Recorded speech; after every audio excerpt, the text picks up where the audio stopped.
A short drive to the north of Quebec City takes you to the magical region of Saguenay-Lac-Saint-Jean, where wild forests meet tranquil waters. There's no shortage of things to get up to here, so what better way to get to know a place than by meeting some of the locals? Now this is a black bear, probably called that because its coat is black. I'm no wildlife expert. And it actually looks quite friendly and like it would actually come up and say hello, but I'm not going to chance it.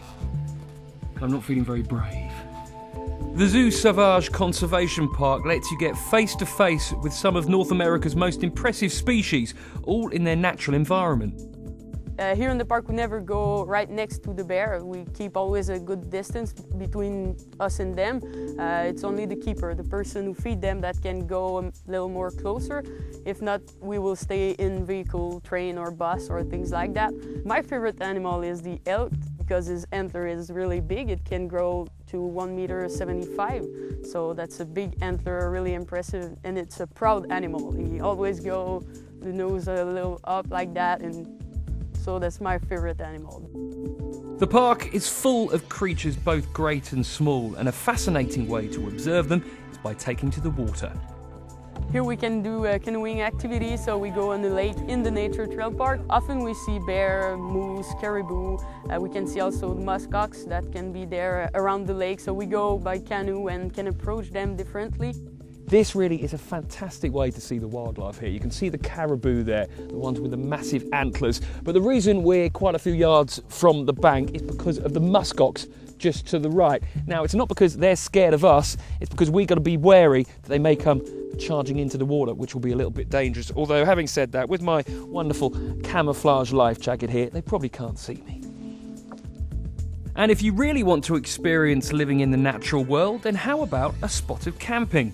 Here we are in the caribou's land, so that's a park where people can come and sleep here in tents. So we pass 2 days here. Sometimes caribou can pass right behind us, or we can see them really closely, and we pass always good time here. In the tent here we have a balsam fir bed, so that these are special beds that were built by the First Nation here in Canada.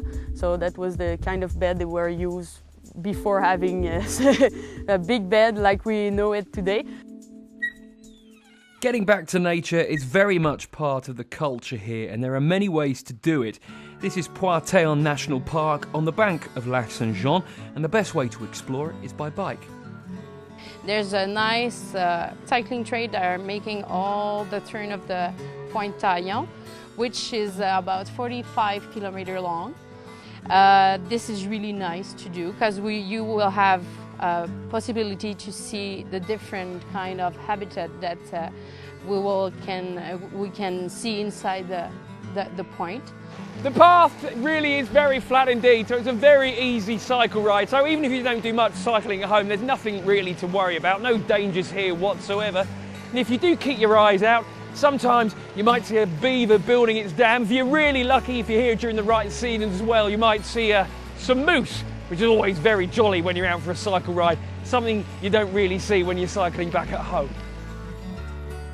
There's nice places all around the point where you can have chance to see beaver in activity. The nicest hour, it's just a little bit before the sunset.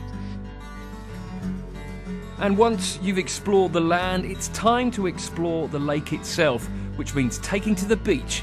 But this is no ordinary beach. Now, the beach here is pretty unusual. As you can see, there are quite a few different colours here. And also, if you stick a magnet into it, like this, it comes out remarkably hairy because the sand, well, it's all magnetised and it sticks to it. Now, I have been given the precise scientific reason for this, but to be honest, I've completely forgotten what that is, so I can't share it with you. Look it up on the internet. But I have learned two things. The first, when you go to a beach, always take your magnet. The second, 20 years after leaving school, if someone gives me a science lesson, I still don't listen. It's really something relaxing, something really peaceful, because the fact that we don't have any vehicles going on the campground, that's helped a lot to having a really relaxing journey here.